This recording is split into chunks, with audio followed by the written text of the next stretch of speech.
మీ ఎలాంటి వ్యాపార ప్రకటనలకైనా వెంటనే మా ఛానల్ సంప్రదించండి. యా కుక్షి వివరే కృత్వా స్వయం రక్షతి సర్వతః నమామి జననీం దేవీం పరాం ప్రకృతి రూపిణీం కృచ్ఛేన మహతా దేవ్యా ధారితోహం యథోదరే తత్ప్రసాదాత్ జగద్దృష్టం మాతర్నిత్యం నమోస్తుతే పృథివ్యా యాని తీర్థాని సాగరాదీని పర్వతః వసంతి యత్ర తాం నౌమి మాతరం భూతిహేతవే. మాతృదేవో భవ పితృదేవో భవ. ఇప్పుడు మనము జూన్ నెల 2026 సంవత్సరంలో గోచార ఫలితాలు ద్వాదశ రాశుల వారికి ఏ విధంగా ఉంటాయో తెలుసుకునే ప్రయత్నం చేద్దాము. అది కూడా సశాస్త్రీయంగా.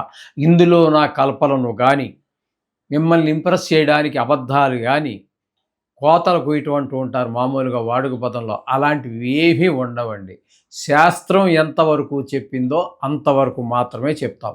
మిమ్మల్ని ఇంప్రెస్ చేయడానికి కానీ లేదా మిమ్మల్ని బాధ పెట్టేసి భయపెట్టేసి ఏవో జపాలు తపాలు చెయ్యాలి అనేటటువంటి తాపత్రయం కూడా ఏమీ లేదు. శాస్త్రం ఎంతవరకు అంతవరకు మనం చెప్పడం జరుగుతుంది.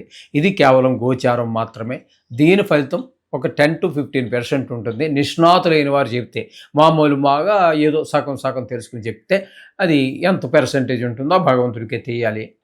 కాబట్టి మిగతాదంతా కూడా వ్యక్తిగత జాతకం మీద ఆధారపడి ఉంటుంది.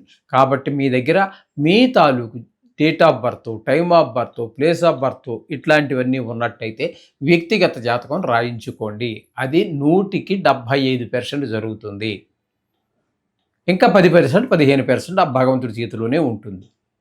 అంచేత దీనికి మీరు ఏదో ప్రిఫరెన్స్ ఇచ్చేయక్కర్లేదు. ఈ యూట్యూబ్లో చూసి చాలామంది ఫోన్ చేస్తున్నారు. చాలామంది గురువుగారు మీరు ఒక్కరేటి చెప్తున్నారు, అందరూనేమో ఏదో నీకు లక్షలు వస్తాయి, కోట్లు వస్తాయి. ఏమీ రావు నాయన, నీకు కోటి రాదు, లక్ష కూడా రాదు. అంచేత అటువంటివేమి నువ్వు భ్రమలు పెట్టుకోవద్దు. నీ శ్రమను నువ్వు నమ్ముకో, దేవుణ్ణి నమ్ముకో, నీ శ్రమను నమ్ముకో, నిన్ను నువ్వు నమ్ముకో.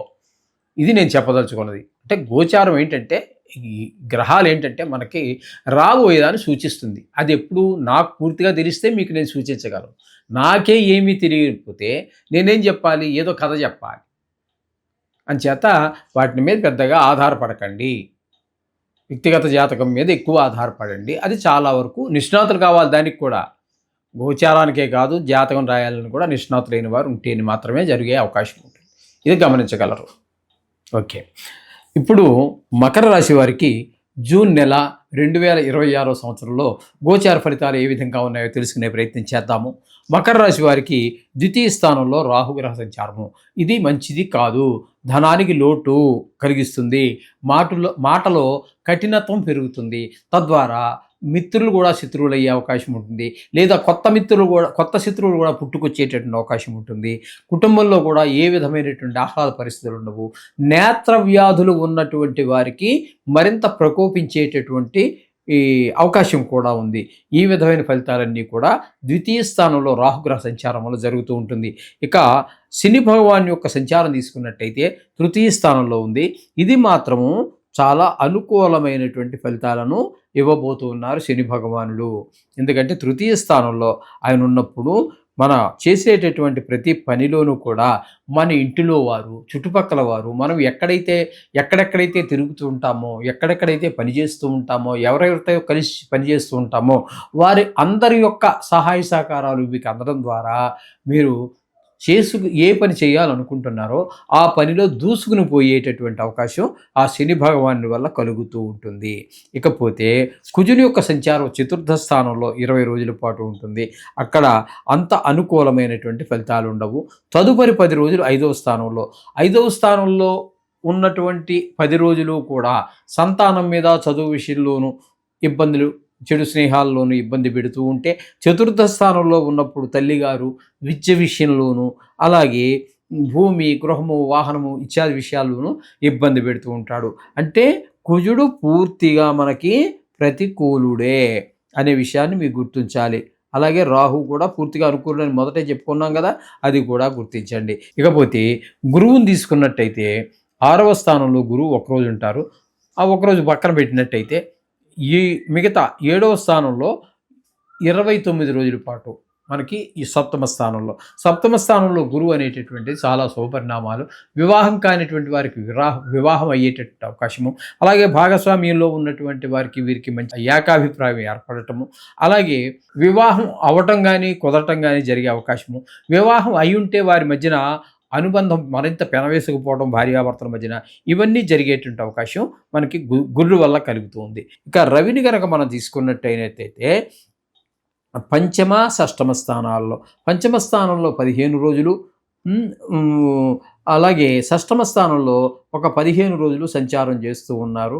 అది ఈ షష్టమ స్థానంలో సంచారం చేసే కాలంలో ఆయన మనకి శుభప్రదమైనటువంటి ఫలితాలను ఇస్తారు. ఆయన కూడా ఆరోగ్యం బాగుండేలాగా, అప్పులుంటే తీర్చేసే విధంగాను, అప్పు కోసం మనమే ప్రయత్నిస్తే అప్పు పుట్టేటటువంటి విధంగాను ఆయన మనకి సహాయ సహకారాలు అందిస్తూ ఉంటారు. చతుర్థంలో ఉన్నప్పుడు మాత్రం మరి ఈ రియల్ ఎస్టేట్కి సంబంధించిన వారికి, అట్లాంటి వారికి అందరికీ కూడా కొన్ని అనుకూలమైన కాలంగా కనిపించదు. అలాగే పిల్లలకి విద్య విషయంలో కూడా కొంత ఇబ్బందిని కలిగించేటటువంటి విషయం ఉంటుంది, గాయాలు అయ్యే అవకాశం ఉంటుంది. ఈ విధమైన ఫలితాలన్నీ కలిగిస్తూ ఉంటారు వారు. ఇకపోతే శుక్రుని వల్ల తీసుకున్నట్టయితే శుక్రుడు 6వ స్థానంలోను 7వ స్థానంలోనూ సంచారం చేస్తున్నారు. ఈ 2 స్థానాలలోనూ కూడా శుక్రుడు మనకు ప్రతికూలమైన ఫలితాలే ఇస్తాడు. 6వ స్థానంలో ఉన్నప్పుడు కొన్ని రోగాలు అవి వచ్చే అవకాశం ఉంటుంది, అప్పు కావాలంటే దొరకదు, డబ్బులకి ఇబ్బంది పడేటట్టు పరిస్థితి ఉంటుంది. 7వ స్థానంలోకి వచ్చాక భార్యతోటి కొంచెం గొడవలు అయ్యే అవకాశం ఉంటుంది. అలాగే జాయింట్ వ్యాపారం చేసే వారి మధ్యన కూడా అభిప్రాయ భేదాలు ఏర్పడడానికి అవకాశం ఉంటుంది శుక్రుడు వలన. ఇకపోతే బుధుని యొక్క సంచారం తీసుకున్నట్టయితే 6వ స్థానంలో ఒక 22 రోజులు, 7వ స్థానంలో 8 రోజులు సంచారం చేస్తున్నాడు. 6లోను 7లోను కూడా బుధుడు మనకి శుభ ఫలితాలను ఇస్తూ ఉన్నారు, పూర్తి ఫలితాలు ఇస్తాడు. 6లో ఉన్నప్పుడు ఆరోగ్యం బాగుంటుంది, అలాగే అప్పులుంటే తీర్చేయగలుగుతాము, ఆ విధమైన ఫలితాలు ఇస్తాడు. 7వ స్థానంలోకి వచ్చిన తర్వాత 8 రోజులు ఉంటాడు. అక్కడ భార్యాభర్తల మధ్యన అనుకూలత, భాగస్వామ్యంలో వ్యాపారం చేసే వారి మధ్యన కూడా ఏకాభిప్రాయము ఏర్పడుతూ ఉంటుంది. ఈ విధంగా తద్వారా వారి యొక్క వ్యాపారం దినదినాభివృద్ధి చెందుతూ ఉంటుంది. ఈ మకర రాశి వారికి 8వ స్థానంలో కేతుగ్రహ సంచారం జరుగుతున్నది. కేతుగ్రహ సంచారం 8వ స్థానంలో ఆయుస్థానంలో సంచారం అనేది శుభ పరిణామంలో కలుగజేయదు. ఏదో పెద్ద దుఃఖము వస్తుంది మనకి, అదే మన బంధువులు ఎవరో చనిపోయారనో, ఆప్తమిత్రులు చనిపోయారనో, అటువంటి పెద్ద ఇది జరిగే, కొంతమందికి కళత్ర పీడ కూడా జరిగే అవకాశం ఉంటుంది. అలాగే కొంత హఠాత్తుగా ధన నష్టం జరిగేటువంటి అవకాశం ఉంటుంది. కొన్ని సందర్భాలలో అవమానాలు పాలైపోవటం జరుగుతూ ఉంటుంది, పరాభవాలు ఇవన్నీ జరుగుతూ ఉంటాయి. కొంతమందితో అనవసరమైనటువంటి కలహాలు, మీరు ఎంత మంచిగానో పొండి కలహాలు జరిగేటువంటి అవకాశం కూడా వాళ్ళు తప్పుగా అర్థం చేసుకుంటూ ఉంటారు. దాని ప్రభావం, కేతుగ్రహ ప్రభావం అలా ఉంటుందన్నమాట. ఆ విధంగా 8వ స్థానంలో కేతుగ్రహ సంచారం కూడా అంత దుష్పరిణామాలన్నీ ఏర్పడుతూ ఉంటుంది. అందుచేత ఈ విధమైన ఫలితాలన్నీ కూడా మనం ఈ మకర రాశి వారికి చెప్పుకోవాలి. ముఖ్యంగా వీరికి కుజుడు, రాహువు, శుక్రుడు, అలాగే కేతువు కూడా బాగలేరండి.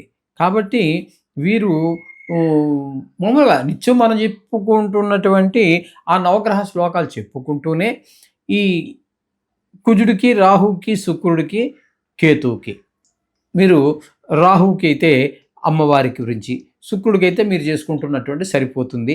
ఈ కేతువుకి మాత్రం గణపతికి సంబంధించినటువంటిది, రాహుకేమో అమ్మవారికి సంబంధించినటువంటిది, దీనికేమో కేతువుకి గణపతికి సంబంధించినటువంటిది చేసుకుంటే, అలాగే తృతీయంలో శని యోగకారకుడు ఏమిటి ఆయనకు అవసరం లేదు, మిగతావన్నీ ఒక నెలలో జరిగిపోయేటటువంటివి. ఇవి ఇలా మనం ఎందుకు ముఖ్యంగా మనం రాహు కేతువులు శని గురించి ఎందుకు చెప్పుకుంటున్నాం అంటే, అవి ఒక నెలలో అటు ఇటు జరిగేవి కాదు. రాహుకేతువులు అయితే సంవత్సరంన్నరకు కానీ ఒక రాశి నుంచి ఒక రాశికి సంచారం చేయవు. అలాగే శని అయితే 2.5 సంవత్సరాల పాటు చేయదు. కాబట్టి అటువంటి ప్రధానమైనటువంటి గ్రహాలు, ఇప్పుడు గురువు కూడా కొన్ని సందర్భాల్లో మనం చెప్పుకుంటూనే ఉన్నాం. కారణం ఏంటంటే గురువు కూడా సంవత్సరం పాటు ఒక రాశిలో సంచారం చేస్తూ ఉంటాడు. కాబట్టి అందుచేత ముఖ్యమైన వాటికి మనం చెప్తున్నాము. మామూలుగా చేసే వాటికి అన్నిటికీ కూడా మీరు నిత్యము చదువుకునేటటువంటి నవగ్రహ శ్లోకాలు సరిపోతాయి. అందుచేత ఆ విధంగా చేసుకోండి, సర్వశుభాలు పొందండి. శుభం భూయాత్.